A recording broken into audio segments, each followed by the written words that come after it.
राधे राधे भक्तों हमारे चैनल सनातन वाणी में आप सभी का हार्दिक स्वागत है। भक्तों, श्री चैतन्य चरितावली में आज हम श्रवण करेंगे हरिदास की नाम निष्ठा। जप तप भजन पूजा तथा लौकिक पारलौकिक सभी प्रकार के कार्यों में विश्वास ही प्रधान है। जिसे जिस पर जैसा विश्वास जम गया उसे उसके द्वारा वैसा ही फल प्राप्त हो सकेगा। फल का प्रधान हेतु विश्वास ही है। विश्वास के सम्मुख कोई बात असंभव नहीं। असंभव तो अविश्वास का पर्यायवाची शब्द है। विश्वास के सामने सभी कुछ संभव है। विश्वास के ही सहारे शरणामृत मानकर मीरा विषपान कर गई। नामदेव ने पत्थर की मूर्ति को भोजन कराया। धन्ना भगत के बिना बोया ही खेत उपज आया। और रैदास जी ने भगवान की मूर्ति को सजीव करके दिखला दिया। ये सब भक्तों के दृढ़ विश्वास के ही चमत्कार है। जिनकी भगवान नाम पर दृढ़ निष्ठा है, उन्हें भारी से भारी विपत्ति भी साधारण सी घटना ही पड़ने लगती है। वे भयंकर से भयंकर विपत्ति में भी अपने विश्वास से विचलित नहीं होते। ध्रुव तथा प्रहलाद के लोक प्रसिद्ध चरित्र इसके प्रमाण हैं। ये चरित्र तो बहुत प्राचीन हैं। कुछ लोग इनमें अर्थवाद का भी आरोप करते हैं, किंतु महात्मा हरिदास जी की नाम निष्ठा का ज्वलंत प्रमाण तो अभी कल ही परसों का है।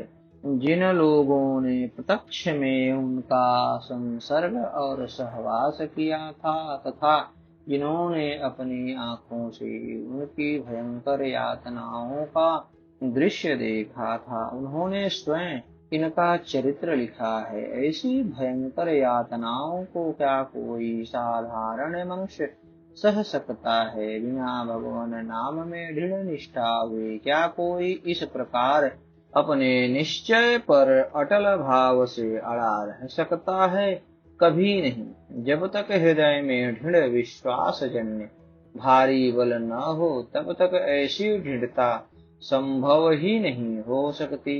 बिना पोल की निर्जन कुटिया में वार वनिता का उद्धार करके और उसे अपनी कुटिया में रखकर महात्मा हरिदास शांतिपुर में आकर अद्वैताचार्य जी के सत्संग में रहने लगे। शांतिपुर के समीप ही पुलिया नाम के ग्राम में एकांत समझकर वहीं इन्होंने अपनी एक छोटी सी कुटिया बना ली और उसी में भगवान नाम का अहरनिश कीर्तन करते हुए निवास करने लगे। यह तो हम पहले ही बता चुके हैं कि उस समय संपूर्ण देशों में मुसलमानों का प्राबल्य था। विशेषकर बंगाल में तो मुसलमानी सत्ता का और मुसलमानी धर्म का अत्यधिक जोर था। इस्लाम धर्म के विरुद्ध कोई छूतक नहीं कर सकता था। स्थान स्थान पर इस्लाम धर्म के प्रचार के निमित्त काजी नियुक्त थे। वे जिसे भी इस्लाम धर्म के प्रचार में विघ्न समझते उसे ही बादशाह से भारी दंड दिलाते, जिससे फिर किसी दूसरे को इस्लाम धर्म के प्रचार में रोड़ा अटकाने का साहस न हो। एक प्रकार से उस समय के कर्ता धर्ता तथा विधाता धर्म के ठेकेदार काजी ही थे। शासन सत्ता पर पूरा प्रभाव होने के कारण काजी उस समय के बादशाह ही समझे जाते थे।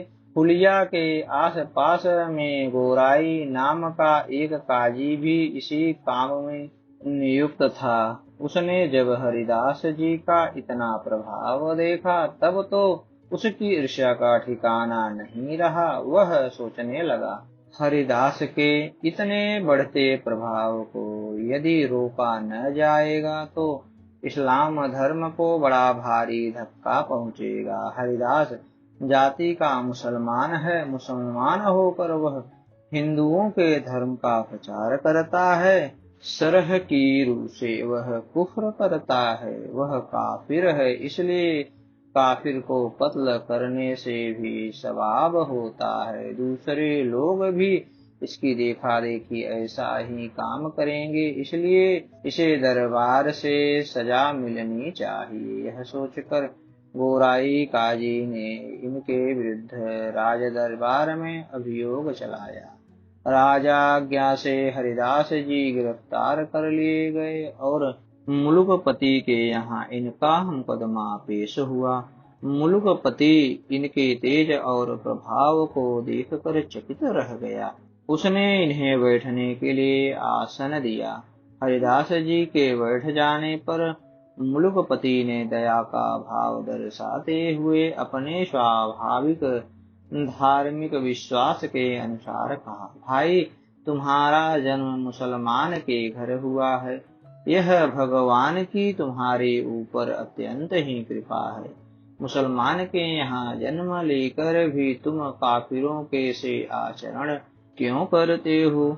इससे तुमको मुक्ति नहीं मिलेगी। मुक्ति का तो साधन वही है जो इस्लाम धर्म की पुस्तक कुरान में बताया गया है। हमें तुम्हारे ऊपर बड़ी दया आ रही है। हम तुम्हें दंड देना नहीं चाहते। तुम अब भी तौबा अपने आप का प्रायश्चित कर लो और कलमा पढ़कर मोहम्मद साहब की शरण में आ जाओ। भगवान तुम्हारे सभी अपराधों को क्षमा कर देंगे और तुम भी मोक्ष के अधिकारी बन जाओगे। मुलुकपति की ऐसी सरल और सुंदर बातें सुनकर हरिदास जी ने कहा, महाशय, आपने जो भी कहा है अपने विश्वास के अनुसार ठीक ही कहा है।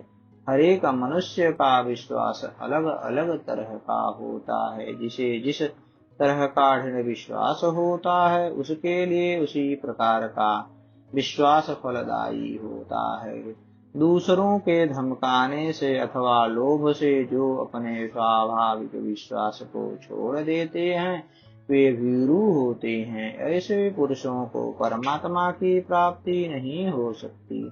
आप अपने विश्वास के अनुसार उचित ही कह रहे हैं, किंतु मैं दंड के भय से यदि भगवान नाम का कीर्तन छोड़ दूं तो इससे मुझे पुण्य के स्थान में पाप ही होगा। ऐसा करने में मैं नरक का भागी बनूंगा। मेरी भगवान नाम में स्वाभाविक ही निष्ठा है, इसे मैं छोड़ नहीं सकता। फिर चाहे इसके पीछे मेरे प्राण ही क्यों न ले लिए जाएं। इनकी ऐसी युक्ति युक्त बातें सुनकर मुलुकपति का हृदय भी पसीज उठा। इनकी सरल और मीठी वाणी में आकर्षण था। उसी से आकर्षित होकर मुलुकपति ने कहा, तुम्हारी बातें तो मेरी भी समझ में कुछ कुछ आती हैं, किंतु ये बातें तो हिंदुओं के लिए ठीक हो सकती हैं। तुम तो मुसलमान हो, तुम्हें मुसलमानों की ही तरह विश्वास रखना चाहिए। हरिदास जी ने कहा, महाशय, आपका यह कहना ठीक है, किंतु विश्वास तो अपने अधीन की बात नहीं है। जैसे पूर्व के संस्कार होंगे वैसा ही विश्वास होगा। मेरा भगवान नाम पर ही विश्वास है। कोई हिंदू जब अपना विश्वास छोड़कर मुसलमान हो जाता है तब आप उसे दंड क्यों नहीं देते? क्यों नहीं उसे हिंदू ही बना रहने को मजबूर करते हैं? जब हिंदुओं को अपना धर्म छोड़कर मुसलमान होने में आप स्वतंत्र मानते हैं तब यह स्वतंत्रता मुसलमानों को भी मिलनी चाहिए। फिर आप मुझे कलमा पढ़ने को क्यों मजबूर करते हैं? इनकी इस बात से समझदार न्यायाधीश चुप हो गया। जब गोराई काजी ने देखा कि यहाँ तो मामला ही बिल्कुल उल्टा हुआ जाता है तब उसने जोरों के साथ कहा, हम ये सब बातें नहीं सुनना चाहते। इस्लाम धर्म में लिखा है, जो इस्लाम धर्म के अनुसार आचरण करता है उसे ही मोक्ष की प्राप्ति होती है। उसके विरुद्ध करने वाले काफिरों को नहीं। तुम कुफ्र अधर्म करते हो।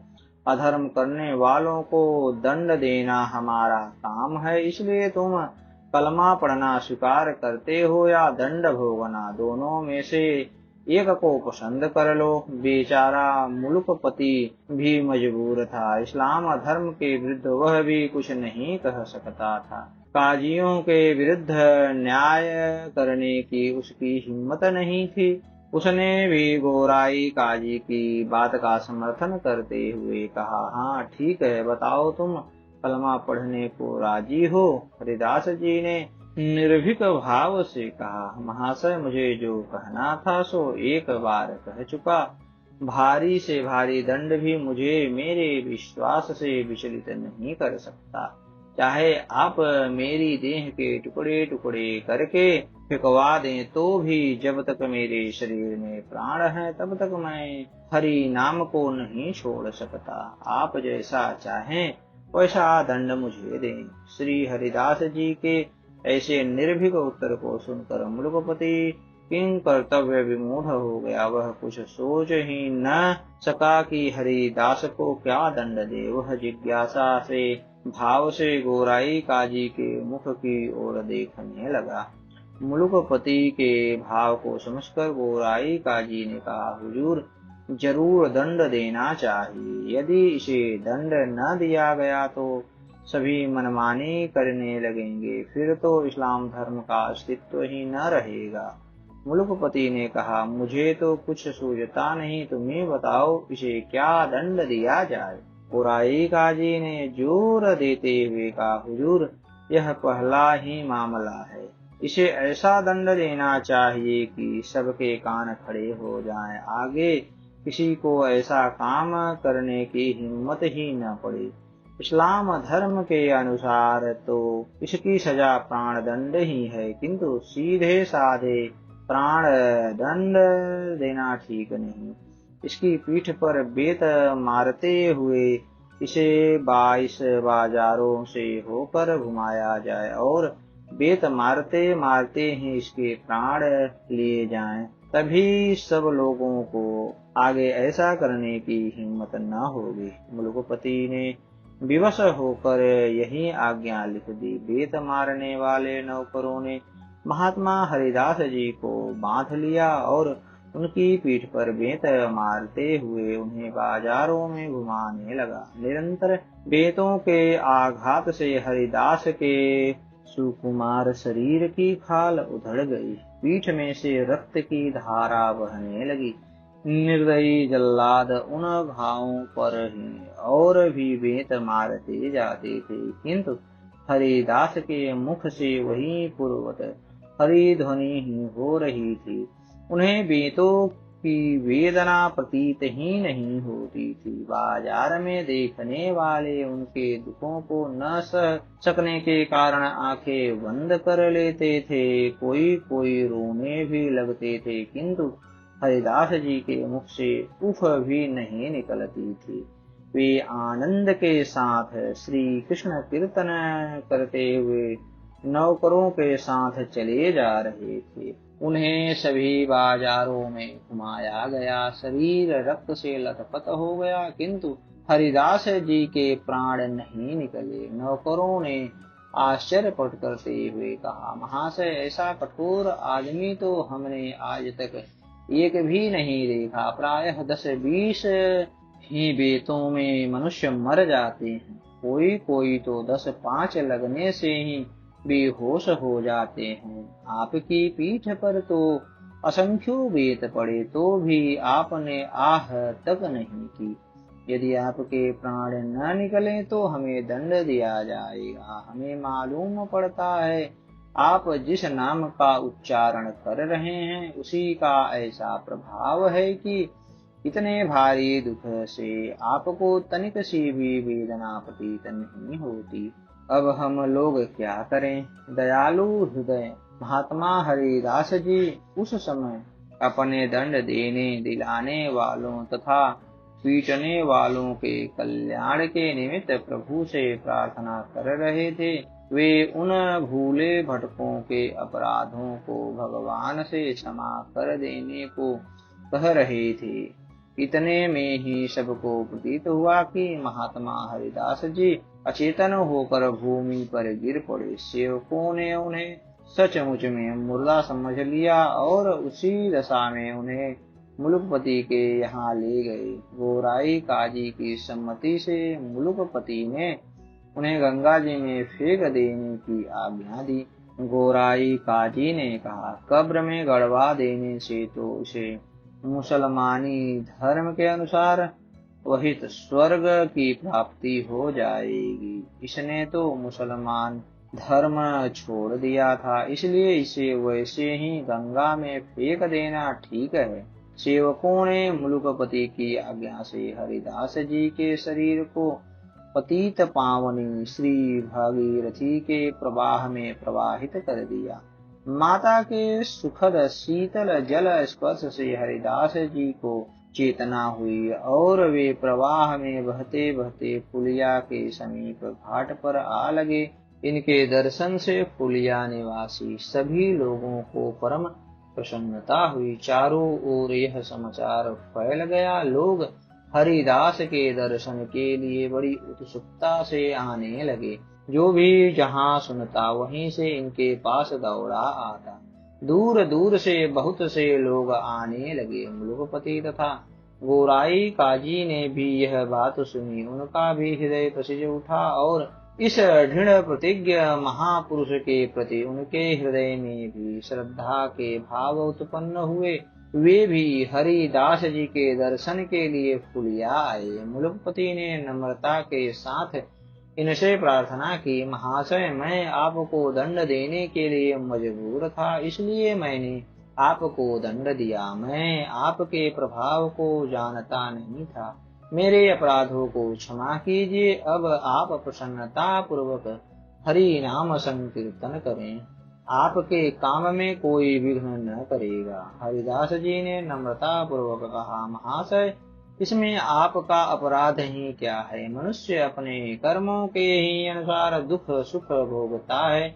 दूसरे मनुष्य तो इसके निमित्त बन जाते हैं। मेरे कर्म ही ऐसे होंगे। आप किसी बात की चिंता न करें। मेरे मन में आपके प्रति तनिक भी रोष नहीं है। हरिदास की ऐसी सरल और निष्कपट बात सुनकर मुलुकपति को बड़ा आनंद हुआ। वह इनके चरणों में प्रणाम करके चला गया। फुलिया ग्राम के और भी वैष्णव ब्राह्मण आकर हरिदास जी की ऐसी अवस्था देखकर दुख प्रकाशित करने लगे। कोई कोई तो इनके भाव को देखकर फूट फूट कर रोने लगे। इस पर हरिदास जी ने उन ब्राह्मणों को समझाते हुए कहा, विप्रगण, आप लोग सभी धर्मात्मा हैं, शास्त्रों के मर्म को भली भांति जानते हैं। बिना पूर्व कर्मों के दुख सुख की प्राप्ति नहीं होती। मैंने इन कानों से भगवान नाम की निंदा सुनी थी, उसी का भगवान ने मुझे फल दिया है। आप लोग किसी प्रकार की चिंता न करें। यह दुख तो शरीर को हुआ है, मुझे तो इसका तनिक भी क्लेश प्रतीत नहीं होता। बस भगवान नाम का स्मरण बना रहे, यही सब सुखों का सुख है। जिस क्षण भगवान नाम का स्मरण न हो वही सबसे बड़ा दुख है। और भगवान नाम का स्मरण होता रहे तो शरीर को चाहे कितना भी क्लेश हो उसे परम सुख ही समझना चाहिए। इनके ऐसे उत्तर से सभी ब्राह्मण परम संतुष्ट हुए और इनकी आज्ञा लेकर अपने अपने घर को चले गए।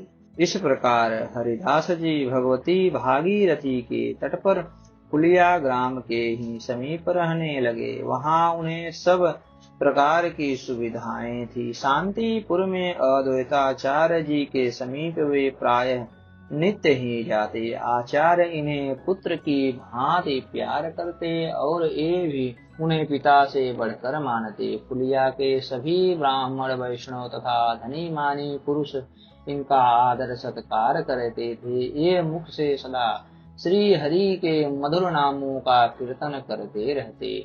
निरंतर के कीर्तन के प्रभाव से इनके रोम रोम से हरि ध्वनि से सुनाई देने लगी। भगवान की लीलाओं को सुनते ही ये मूर्छित हो जाते और एक साथ ही इनके शरीर से सभी सात्विक भाव उदय हो उठते। एक दिन की बात है, वे अपनी कुटिया से कहीं जा रहे थे। रास्ते में इन्हें मजीरा मृदंग की आवाज सुनाई दी। श्री कृष्ण कीर्तन समझकर ये उसी ओर चल पड़े। उस समय डंक नाम की जाति के लोग मृदंग मजीरा बजाकर नृत्य किया करते थे और नृत्य के साथ में हरि लीलाओं का कीर्तन किया करते थे। उस समय भी कोई डंक नृत्य कर रहा था। जब हरिदास जी पहुँचे तब डंक भगवान की काली मर्दन की लीला के संबंध में पद गा रहे थे। डंक का स्वर कोमल था, नृत्य में वह प्रवीण था और गाने का उसे अच्छा अभ्यास था। वह बड़े ही लय से यशोदा और नंद के विलाप का वर्णन कर रहा था। भगवान गेंद के बहाने से काली दह में कूद पड़े हैं। इस बात को सुनकर नंद यशोदा तथा सभी ब्रजवासी वहां आ गए हैं। बाल कृष्ण अपने कोमल चरण कमलों को काली नाग के फणों के ऊपर रखे हुए उसी अपनी ललित त्रिभंगी गति से खड़े हुए मुरली बजा रहे हैं। नाग जोरों से फुंकार मारता है, उसकी फुंकार के साथ मुरारी धीरे धीरे नृत्य करते हैं। यशोदा इसी दशा देखकर बिलबिला रही हैं। वह चारों ओर लोगों की ओर कातर दृष्टि से देख रही हैं कि मेरे बनवारी को कोई कालीय के मुंह से छुड़ा ले। नंद बाबा अलग आंसू बहा रहे हैं। इस भाव को सुनते सुनते हरिदास जी मूर्छित होकर पृथ्वी पर गिर पड़े। डंक इनके सात्विक भावों को देखकर समझ गया कि ये कोई महापुरुष हैं। उसने नृत्य बंद कर दिया और इनकी पदधूलि को मस्तक पर चढ़ाकर इनकी स्तुति करने लगा। बहुत से उपस्थित भक्तों ने हरिदास जी के पैरों के चरणों की धूल को लेकर सिर पर चढ़ाया और उसे बांध कर अपने घर ले गए। वहीं पर एक मानलोलुप ब्राह्मण भी बैठा था। जब उसने देखा कि मूर्छित होकर गिरने से ही लोग इतना आदर करते हैं, तब मैं इस अवसर को हाथ से क्यों जाने दूं। यह सोचकर जब वह डंक फिर नाचने लगा, तब यह भी झूठ मूठ बहाना बनाकर पृथ्वी पर अचेत होकर गिर पड़ा। डंक तो सब जानता था। इसके गिरते ही वह इसे जोरों से पीटने लगा। मार के सामने तो भूत भी भागते हैं, फिर यह तो दम्भी था। जल्दी ही मार न सहने के कारण वहां से भाग गया। उस धनी पुरुष ने तथा अन्य उपस्थित लोगों ने इसका कारण पूछा कि हरिदास की तुमने इतनी स्तुति क्यों की, और वैसा ही भाव आने पर इस ब्राह्मण को तुमने क्यों मारा। सबके पूछने पर डंक ने कहा, हरिदास परम भगवत भक्त हैं। उनके शरीर से सचमुच सात्विक भावों का उदय हुआ था। यह दम्भी था, केवल अपनी प्रशंसा के निमित्त इसने ऐसा ढोंग बनाया था, इसलिए मैंने उनकी स्तुति की और इसे पीटा। ढोंग सब जगह थोड़े ही चलता है, कभी कभी मूर्खों में ही काम दे जाता है, पर कलई खुलने पर वहां भी उसका भंडाफोड़ हो जाता है। हरिदास सचमुच में रत्न है, उनके रहने से यह संपूर्ण देश पवित्र हो रहा है। आप लोग बड़े भाग्यवान हैं जो ऐसे महापुरुषों के नित्य प्रतिदर्शन पाते हैं। डंक की बात सुनकर सभी को परम प्रसन्नता हुई और वे सभी लोग हरिदास जी के भक्ति भाव की भूरी भूरी प्रशंसा करने लगे। वह ब्राह्मण तो इतना लज्जित हुआ कि लोगों को मुंह दिखाने से भी उसे लज्जा होने लगी। सच है, बनावटी की ऐसी ही दुर्दशा होती है। किसी ने ठीक ही कहा है, देखा देखी साधे जोग, छीजे काया बाढ़े रोग। हरिदास जी की निष्ठा अलौकिक है, उसका विचार करना मंद बुद्धि के बाहर की बात है। अस्तु। तो हमारी यह कथा आपको कैसी लगी, कृपया कमेंट कर हमें अपना सुझाव दें और हमारे चैनल को ज्यादा से ज्यादा सब्सक्राइब करें। धन्यवाद भक्तों।